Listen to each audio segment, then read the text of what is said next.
Transforming functions from formulas. Write the area A of a circle as a function of its radius, as a function of its diameter, and as a function of its circumference. Okay, so I think the first one might be really obvious to us. What's the formula of a circle? Area equals pi r squared. But what happens if you want a function for area without r, but with the diameter as our variable? Okay, so for this, we need to replace radius with diameter. Okay, we can't have any r's in the formula, but just d's. How do we do that? What is the conversion? Okay, so we know that diameter is 2 times the radius. So we can solve for r in this case. Divide both sides by 2, so diameter over 2 is r, and then replace r in this formula with this. So we would get area equals pi d over 2 squared. Okay. And we can simplify this. Okay, d squared is d squared, and 2 squared is 4. So area equals pi d squared over 4. So this is a formula for the area of a circle based on its diameter. Let's do the same thing with circumference. So for circumference, we know that the circumference of a circle equals 2 pi r. So we can also solve for r. So circumference equal over 2 pi, divide both sides by 2 pi, equals r. And then we can plug this in for r in this formula and get a formula for area of a circle that's dependent on its circumference. So we'll have pi and replace r with circumference over 2 pi and squared. Okay, and let's go ahead and simplify this.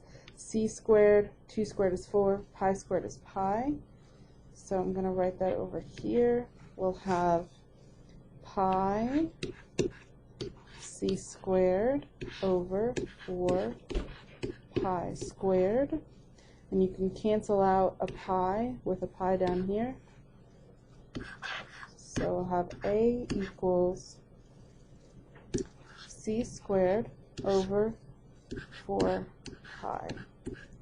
And this is a formula for area that's dependent on c squared. So be careful if it says write a function of something, or write something as a function of something else, then the only variable you can have is the other part. Okay, so for example, write a function for area, write a formula for area as a function of diameter, then we can only have d's on the other side. Pi is a constant, 4 is a constant, but our only variable is d. Can't have any r's or c's. Okay, let's scroll down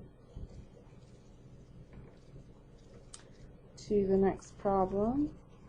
Let me go ahead and clear my screen. Okay. Example 2.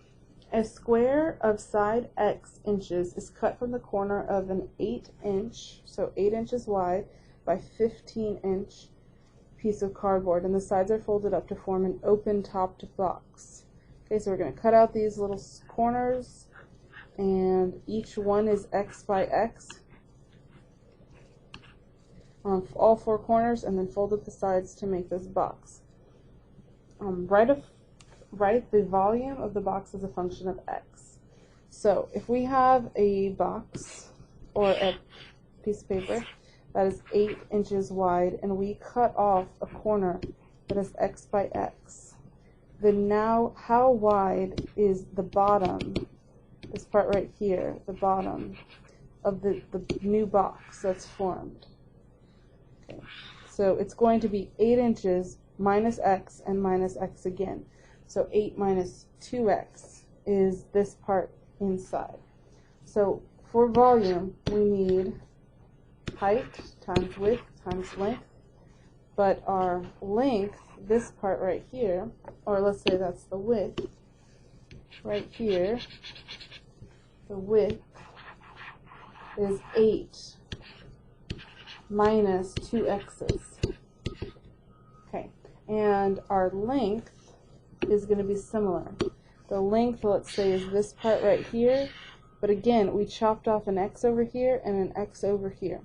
So it was 15, but now the length is going to be 15 minus 2x's. And the height, what's the height of this box? How tall is it? Well, when we fold this up, the height is going to be x, this part right here. So x. Alright, so that is our formula for volume. We could FOIL this out. If we multiply this all out, then what would happen? What kind of function would this be? It would be a cubic, right? We would have x to the third power as our degree. Okay, degree would be 3. Okay, good. So we will have a function that when we graph it, looks something like this, I believe. Okay, something like this, where it has a local maximum somewhere.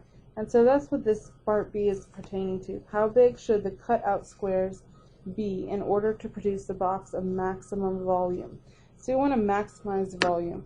This is a question that calculus answers, and this is why calculus is so important, because it can help us maximize things.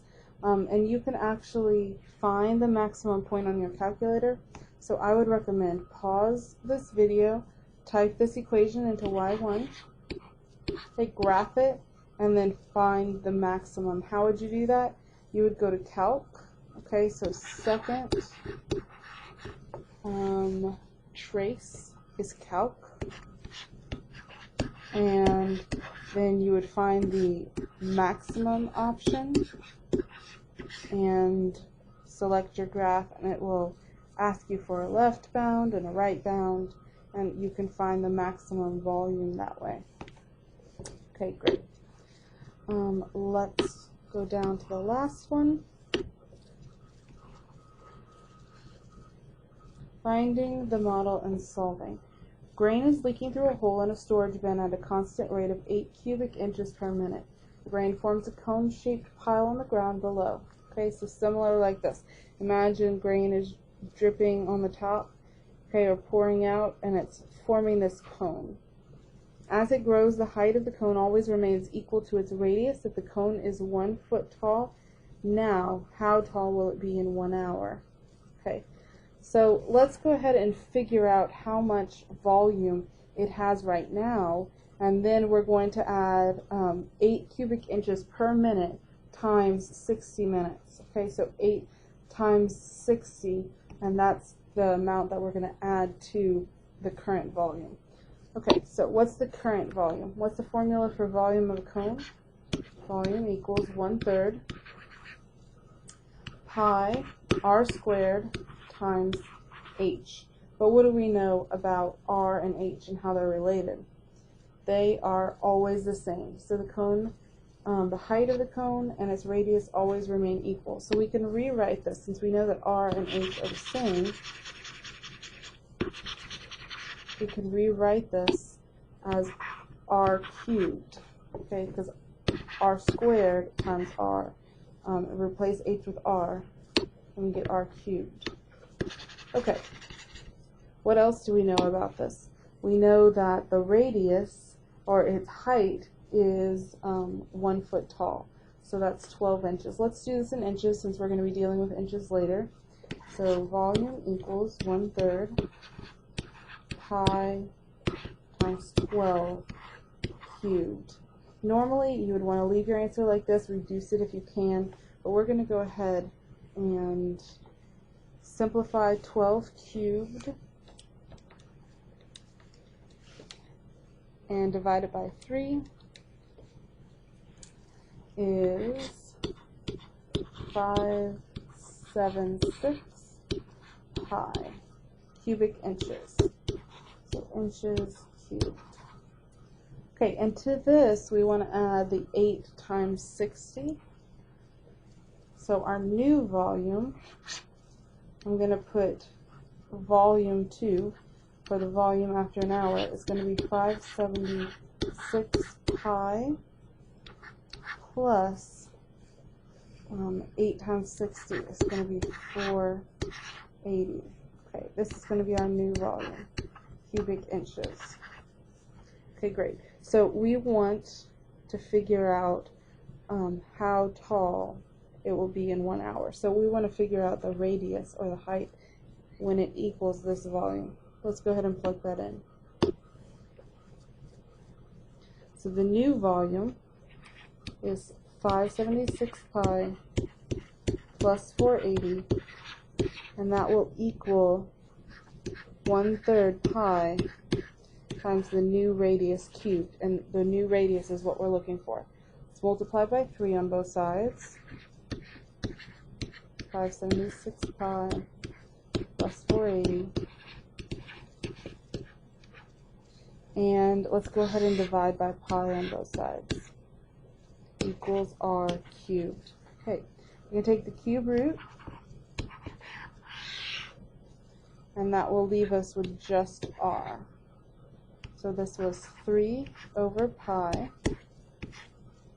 times 576 pi plus 480.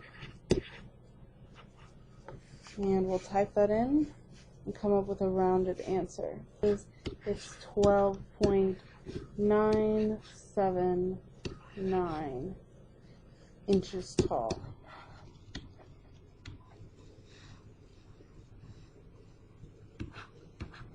Okay, so barely, not quite an inch taller. Great.